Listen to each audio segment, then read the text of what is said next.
Title: Pria. Director: Jonathan Frakes. Writers: created by Seth MacFarlane, written by Seth MacFarlane, starring Seth MacFarlane, Adrian Palicki, Penny Johnson, Gerald, Scott Grimes, Peter Macon, Halston Sage, Jay Lee, Mark Jackson, Cadell Coleman, Norm MacDonald. Duration: 1 hour. Network: Fox. And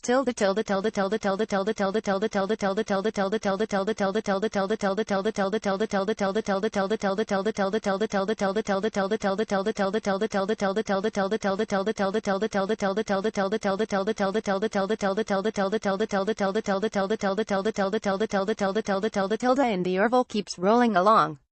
The series is on a roll, and there seems to be little that will slow down the momentum and popularity of the show short of an awful episode, or maybe two. This week's episode showed signs that it might be the first one I didn't like, but managed to pull itself out of that bin with a story involving time travel, some flashy special effects. The episode also included a well-done guest appearance by Charlize Theron, who added not only some sex appeal but a nicely executed spin as the episode's villain. Pria featured a story constructed of components, one as part of the setup for the plot and the other as the payoff for a story that played on some tried-and-true tropes which by definition, we have all seen before.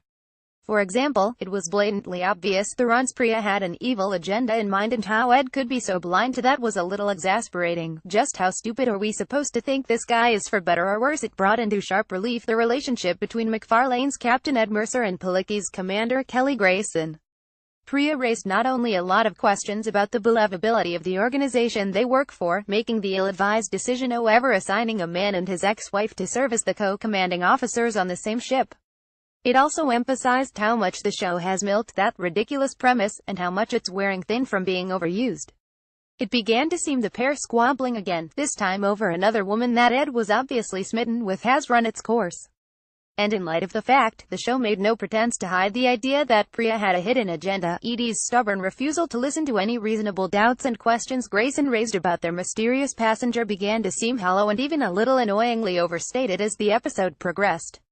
A subplot about the nature of humor and what's funny and what isn't was not enough to distract from this stuff, which nearly spoiled the episode for me. It was such a relief when the story finally arrived at the payoff that I breathed a sigh of relief. If building tension was the point of this week's show, directed by Jonathan Frakes, it worked, maybe a little too well. Warning: spoilers follow. The orville gets a distress signal and responding to it, discover a ship crashed on a comet fragment that's on a crash course with a nearby star. Taking a shuttle, Mercer, Alara, and Gordon make a daring rescue of the lone occupant, a woman named Pria Charlize Theron. The shuttle gets caught in the star's gravity itself and needs to be rescued by Orville's tractor beam.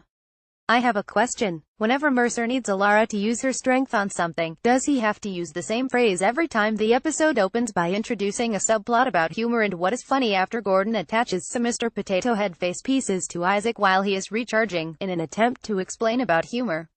He describes practical jokes and challenges Isaac to do something in return for his prank.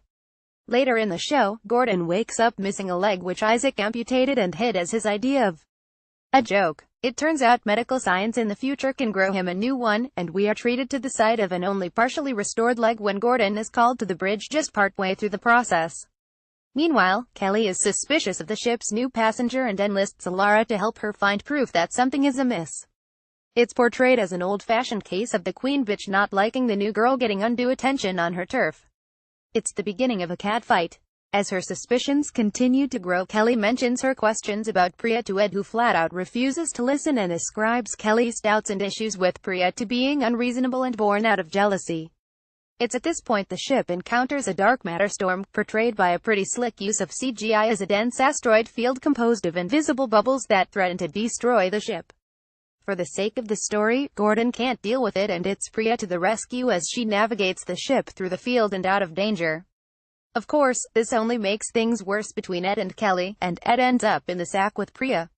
Soon after, the discovery of a piece of alien technology attached to the ship's systems brings things to head, which reveals Pria as a time traveler from the future who plans to sell the orville in the 29th century as a collector's item. Attempts to remove the future tech nearly destroy Isaac, who, when he attempts to interface with it, is blown across the room and gets fried pretty good by the resulting explosion. The ship travels through a stable wormhole that has been augmented by future technology, but once there, the crew manages to escape back in time and escape the wormhole. Kelly and Pria have the knockdown, drag-out catfight as expected, and Pria is taken prisoner. Ed orders the destruction of the wormhole, and in true time travel story fashion, the destruction of the wormhole erases everything that happened, including Pria. Pria wasn't a terrible episode, it just seemed somewhat clumsily written and a little too indulgent in reworking the whole squabbling ex-married couple thing again. That stuff is getting old beyond acceptable limits. It's time to move on and get past that routine and show some evolution of the characters beginning to happen.